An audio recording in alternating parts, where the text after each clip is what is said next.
Boas noites, benvidos a unha nova entrevista en clave electoral. Esas entrevistas nas que, como saben, estamos analizando as propostas de cada partido de cara ás eleccións xerais do 20 de decembro. E o noso convidado hoxe é o candidato do Partido Socialista ao Senado por Lugo, Ricardo Varela. Boas noites, benvido. Hola, moi boas noites.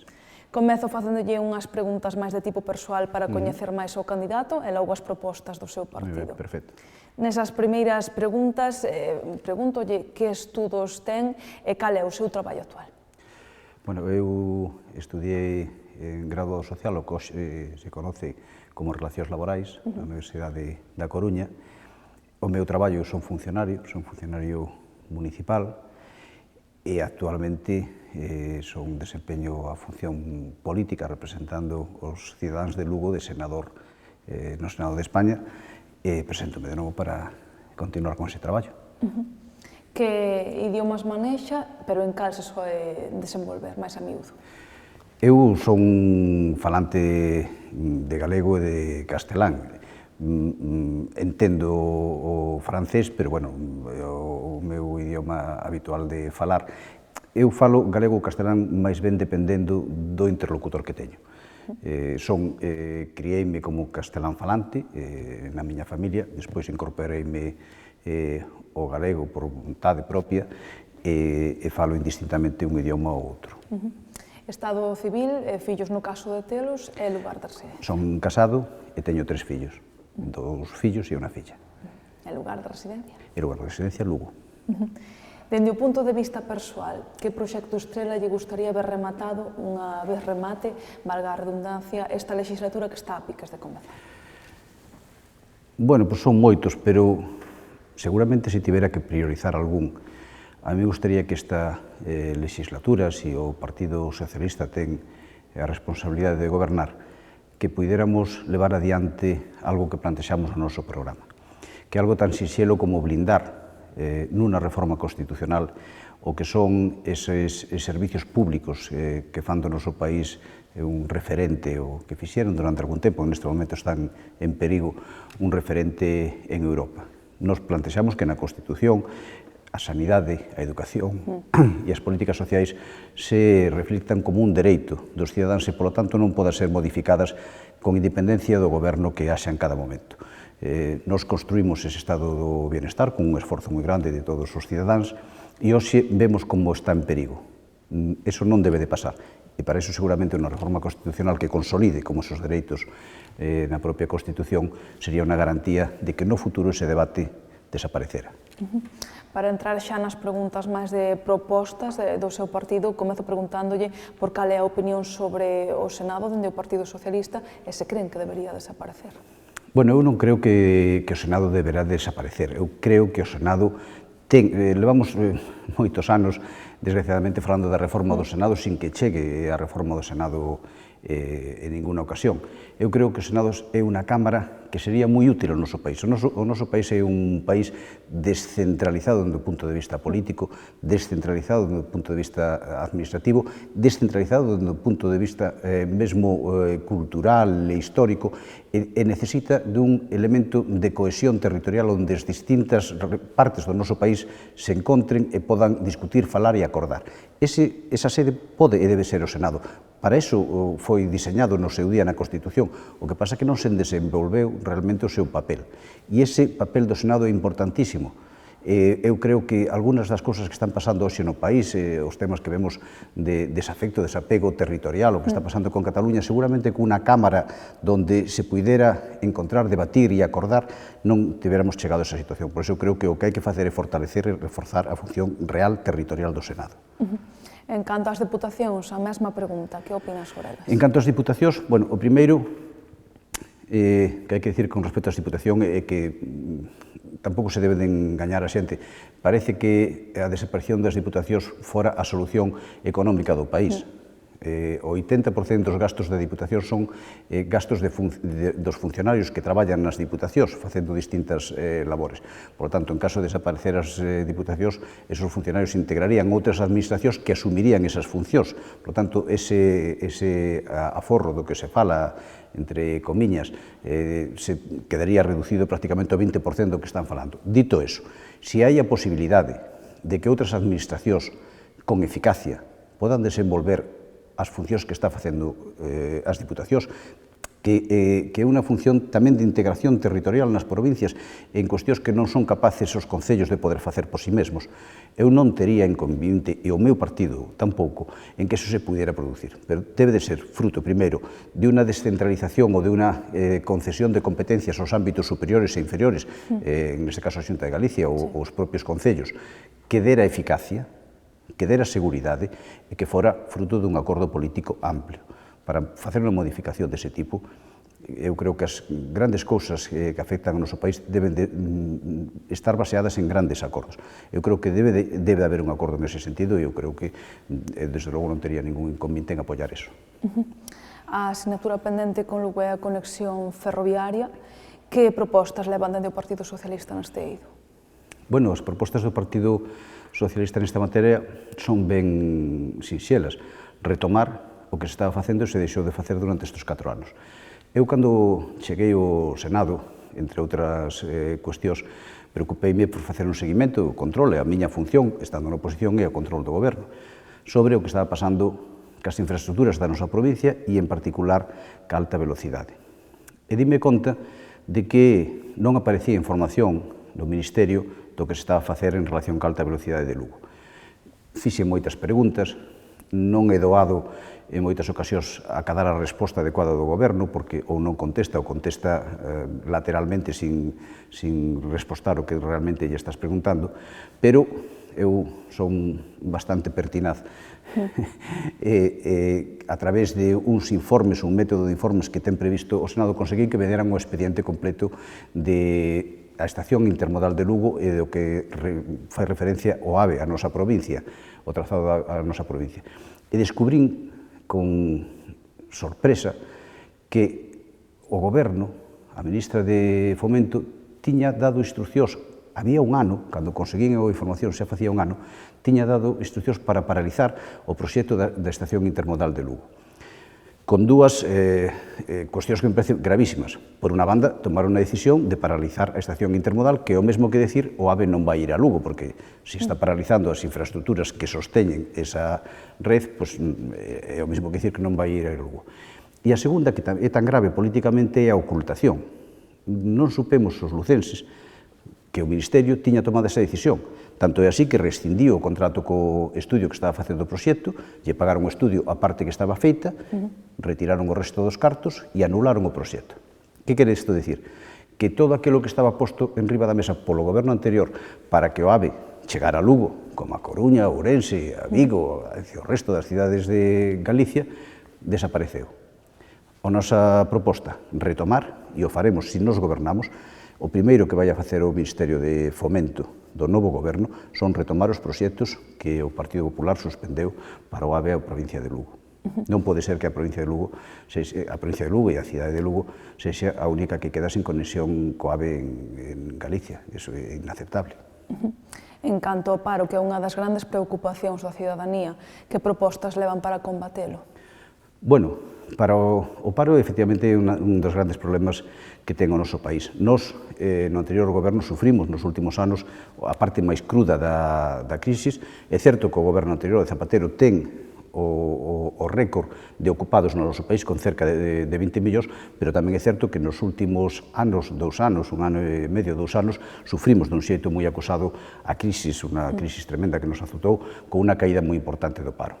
Chegou o Partido Popular, dixo que ele era a solución para iso, e non só non foi a solución, sino que hoxe, 4 anos despois, temos menos xente ocupada, menos xente traballando que tiñamos cando o Zapatero deixou o goberno.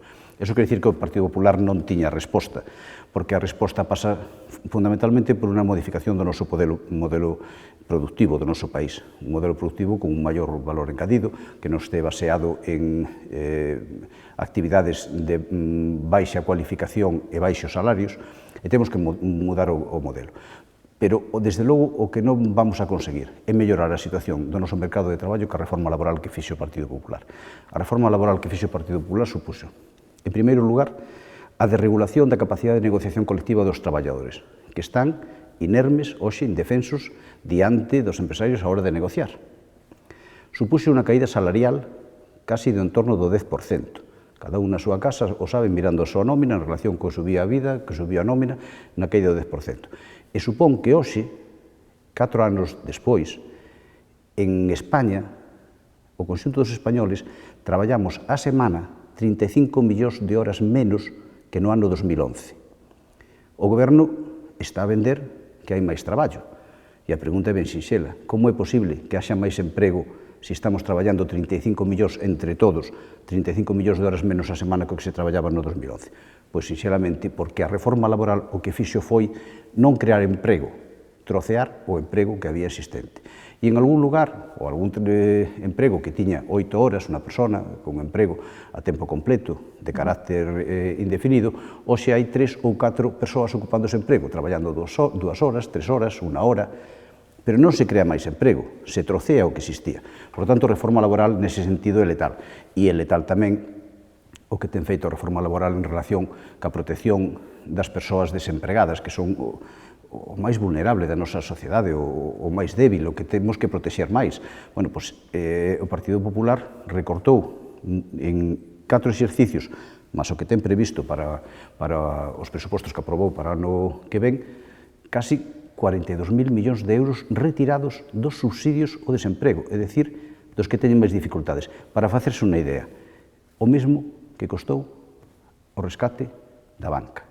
É dicir, que se retiraron de fondos de axuda para os traballadores en desemprego, para os seus subsidios e as políticas activas, o mesmo que se lle deu aos bancos para sanear as súas contas. Eso non pode ser. E, por tanto, nós vamos a retirar inmediatamente a reforma laboral, poñer en marcha un novo Estatuto dos Traballadores que recolla, que recupere os dereitos dos traballadores e que encauce un mercado laboral razonable, moderno e equilibrado como debe ter o noso país. Tamén é moi importante nunha provincia tan avellentada como a Lugo o tema das pensións. Que propostas levan neste eido tanto para as actuais como para que sexa un sistema sostible no tempo?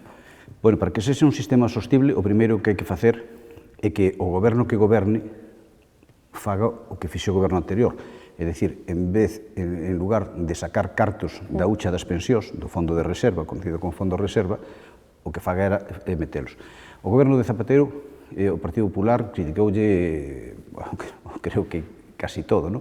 Pero, entre outras cosas, falaba sempre da herencia recibida. Bueno, pois a herencia que recibiu Rajoy do goberno anterior foron cerca de 70.000 millóns de euros na hucha das pensións, 68.000 para ser máis exactos. Que fora esa hucha se enchera en máis de 60.000 millóns nos gobernos de Zapatero durante esos anos. É dicir, o que foi metendo no cerdito na hucha do cerdito das pensións foi o goberno anterior. E este goberno leva sacado desa hucha máis de 30.000 millóns, quedan 32.000. Por lo tanto, o que hai que facer un sistema sostible, de xeito que esas reservas se manteñan. E, desde logo, o que hai que facer é garantir que as pensións mínimas que en Lugo son o 90%, que somos unha provincia, polo sistema de cotización que tivemos moito ben do agraria, de persoas autónomos, somos unha provincia con unas pensións moi baixas. Bueno, pois esas pensións son as que hai que protexer máis, porque son as que están no límite de unha supervivencia razonable, de unha vida razonable. Por lo tanto, non se poden rebaixar máis, porque se sube a vida, como pasou estes 4 anos, e as pensións non suben, como pasou estes 4 anos, os nosos pensionistas son cada día máis pobres. Hai un exercicio que se pode facer moi ben, e seguramente os nosos pensionistas o poden facer na súa casa. É ben sinxelo. Collen o seu recibo mirando na cartilla do banco, se ve fácil, do que lle pagaban pola pensión no ano 2004, cando chegou Zapatero, e miran o que cobraron no ano 2011. Nese período, as pensións mínimas de Lugo o do resto de España subiron case o 50%. Que mire logo o que medrou esa pensión do 2011, que chegou o señor Rajoy, ata hoxe. E verá que prácticamente non se moveu a pensión. Bueno, esa é a diferencia entre un modelo como o modelo socialista, que aposta por protexer aos máis débiles as pensiones máis baixas, ou un modelo como o do señor Rajoy, que ten un modelo distinto de que cada un se pague as súas pensións, fondos de pensións, en fin, o modelo privado de pensións. Nos neso non creemos. En canto ao sector lácteo, que agora mesmo están nunha segunda tractorada para pedir prezos dignos para o leite, que medidas levan para eles? Bueno, eso é un problema moi grave e difícil de entender. Na provincia de Lugo producimos o 50% da leite de Galicia, que a súa vez produce o 40% do conxunto da leite de España. É dicir, a industria máis grande da provincia de Lugo é o leite. É certo que é unha industria con múltiples centros de traballo espallados pola nosa provincia, que precisamente garantizan o asentamento da poboación na nosa provincia, o mantemento da poboación no rural, a conservación do noso patrimonio forestal e do noso patrimonio ecolóxico, son fundamentais económicamente e medioambientalmente. Bueno, pois é absolutamente inconcebible que esa xente que están traballando con moitísima dificultade para sacar adiante as súas explotacións estén cobrando, sendo a provincia de España que ten a maior produción de leite, sexan os que cobran menos polo leite que producen. E iso ten unha explicación de carácter político. En Asturias ou en Andalucía, onde hai gobernos de distintos signos, está gobernando o Partido Socialista, o leite se paga máis que en Galicia, porque os gobernos están ao lado dos seus produtores, porque apoian aos seus produtores, porque apoian que podan ter organizacións de representación con capacidade de negociación potentes que permitan negociar en pé de igualdade os precios cas industrias e cos distribuidores, e ese é o que marca a diferencia. E, ademais deso, é necesario que o goberno fixe un precio obxectivo mínimo de produción para o sostemento das explotacións. Non pode dicir o goberno que non se pode entrar aí polos temas da competencia. Francia o fixo e non pasou nada. E aí están as explotacións e non están pechando. E aquí están pechando cada día explotacións en Galicia. E unha explotación gandeira, unha explotación de leite que pecha, non volve a abrir. Unha fábrica de tornillos, se pecha porque non ten consumo, porque non ten produción, pola razón que sexa, se fai unha regulación temporal de emprego e o mes seguinte abre e pode volver a vender tornillos. Unha explotación de leite, se pecha, pecha. Non hai xeito de recuperar esa produción. Por lo tanto, ese esforzo hai que facelo. E o goberno de Galicia e o goberno de España é absolutamente incomprensible, para mí é absolutamente incomprensible, que non estén del lado dos gandeiros para apoiar as súas reivindicacións. Relacionado con isto está o despoboamento do rural. Que medidas levan para frealo? Bueno, para o despoboamento do rural, en primeiro lugar, que haxa traballo, o que estamos a falar. Se resulta que no rural temos o leite, temos o forestal, que son pezas básicas para que haxa traballo e, por lo tanto, que a xente permaneza vivindo onde traballa, pois estamos mal. Primeiro, dotar de actividade económica o rural. Por unha parte, a explotación e a protección dos sectores primarios e, por outra banda, tratar de que haxa núcleos cabeceiras de comarca onde se podan instalar industrias que recollan traballo da xente dos entornos desa comarca. E, ademais deso, é absolutamente necesario dotar de servicios adecuados. A xente, para vivir, non lle podemos a xente pedir que viva no rural no sacrificio. Temos que a xente decir que se vive no rural porque lle gusta o rural e porque quere vivir no rural, ten dereito a ter os mesmos servicios, as mesmas atencións que ten unha persoa que non está no rural. É certo que non poden ter un hospital como o de Lugo, pero sí que poden ter unha atención sanitaria adecuada no entorno do rural, e sí que poden ter unha educación adecuada no entorno do rural. Por lo tanto, a protección do emprego dos sectores primarios e os servicios adecuados no rural son os que fixarán a poboación. En canto á sanidade, que é un tema moi sensible para a cidadanía e que sufriu coa crise, que propostas levan? En sanidade, en primeiro lugar, hai unha reivindicación que nos apoiamos indudablemente porque creemos que debe de ser así dende o primeiro día. Cando se abriu o hospital, a verdade que nos fixemos o traslado de competencias ao goberno da Xunta de Galicia cando estaba o hospital prácticamente para abrir, faltaban uns meses escasos. E levamos unha enorme sorpresa cando o abriron e vimos que dotacións que estaban previstas no hospital, como era a hemodinámica, como era a medicina nuclear ou como era a radioterapia, importantísimas. Estamos falando dunha persoa que ten un problema de corazón ou unha persoa que pode ter un cancro, non estaban no hospital. Que ademais é unha cuestión mísera porque é o chocolate do loro ao lado do custo total do que foi esa magnífica inversión que é o Hospital de Lugo.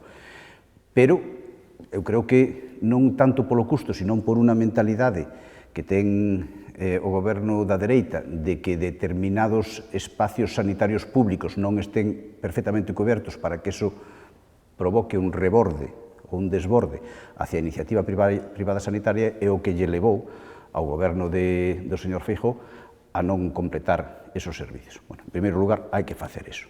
E logo hai que ter unha atención primaria, que falábamos do tema do rural, que me parece fundamental, unha atención primaria de calidade.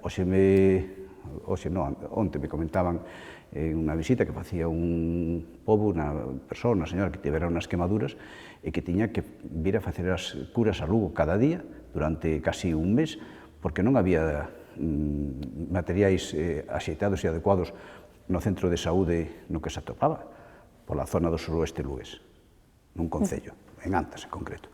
Iso é inaceptable. Por lo tanto, pero non é casual. Eso se produce así porque se están quitando cartos que deberían de estar na sanidade pública. Se se fan recortes, cando se fan os presupostos da Xunta de Galicia, que a xente non lles presta moita atención, pero claro, iso despois chega ás casas, chega ás nosas vidas. Se cando se fai os presupostos da Xunta de Galicia de Sanidade resulta que se recortan decenas de millóns de euros, iso ao final acaba o que lle acaba pasando a esta señora, pois que non hai material adecuado para atender a súa doencia. Por lo tanto, é fundamental manter os investimentos. Eu podo presumir, e presumo, de que cando se gobernou en Galicia, no anterior goberno, que presidía Emilio Pérez Touriño, nos 4 anos que estuvemos gobernando, nos 4 presupostos que elaboramos, o investimento en sanidade, e están aí as contas para mirarlas, quen quere, son públicas, o investimento en sanidade medrou casi un 25%. Casi un 25%, que se dice moi pronto, de cada 4 euros, un máis, ou de cada 3 euros, un máis. Iso é o que marca a diferencia entre que unha señora que ten un problema en Antas sexa atendida ou non sexa atendida. O esforzo económico que fai un goberno con respecto ao que cree, pero como nos creemos na sanidade pública, universal e gratuita, cando gobernamos, poñemos aí os cartos, porque nos parece fundamental. E en materia de educación, que propostas levan dende o Partido Socialista? E en materia de educación, eu creo que este país necesita un gran pacto de educación. Hai moito tempo que o din todo o mundo e non se pode realizar. Eu recordo que o anterior ministro de Educación, Gabilondo, que foi candidato noso en Madrid, fixo un enorme esforzo para chegar a un acordo educativo. E o tivo prácticamente pechado. É un acordo desos que debería de valer para moito tempo, para varias xeneracións, é dicir, un acordo que dera satisfacción a todos e que non anduvera cambiando o modelo educativo tamén na alternancia do goberno. E non pudo ser o final, porque o Partido Popular se aveciñaba unhas eleccións e non quería darlle esa baza ao goberno. Eu creo que foi un grave erro, porque non podes antepoñer intereses electorais a cuestións que deben de ser de país, de Estado, que deben de estar por riba das discusións políticas. Por iso decía que na Constitución debíamos de contemplar esas cuestións, a educación, a sanidade e a protección social e dos maiores. Non foi posible. Eu creo que este goberno, se nos gobernamos, vai a poñer todo o acento primeiro, derogar a LOMCE, que ten sido repudiada, rechazada por todos os ámbitos educativos, pais, mestres, en fin, alumnos, por todos os ámbitos educativos, pero a partir de aí poñer en riba da mesa un proxecto que poda ser un proxecto común para a educación do noso país, que hai que ter en conta, hai que ser sempre conscientes de que a educación é a peza básica da igualdade. Para nós, para os socialistas, a educación é a columna vertebral do noso ideario político, porque entendemos que unha educación axeitada é a que permite que os rapaces teñan a oportunidade de saída igualitaria. Logo, despois, cada un dependerá da súa capacidade, pero o punto de saída ten que ser o mismo, e iso é unha boa educación. E xa para rematar, outra das grandes preocupacións da cidadanía é a corrupción política. Que medidas levan para atallala, para freala? Bueno, a corrupción política, eu creo que o antídoto mellor da corrupción é a transparencia e a información. Canto máis transparencia e máis información haxa, moito mellor. E logo, despois, hai que desterrar comportamentos. Eu creo que se algún dano ten feito nesta materia o presidente Rajoy en relación ca corrupción foi un pouco esa actitude como distante, como permisiva, como de non darlle importancia ás cousas que pasaban, de xeito que normalizou de algún xeito normalizou comportamentos que eran absolutamente anormales e inaceptables. E iso provoca un deterioro da ética social do conxunto da nosa sociedade moi grave, dentro do meu punto de vista. Ese deterioro de que se vayan introducindo na nosa sociedade comportamentos que son absolutamente irrexitables e inaceptables, como dándolles de lado, como sin falar deles, como sin... Non, eso hai que atallalo, e hai que atallalo con medidas claras, e en este caso creo que de transparencia e de asunción de responsabilidades daquel que teña alguna responsabilidade en esa materia.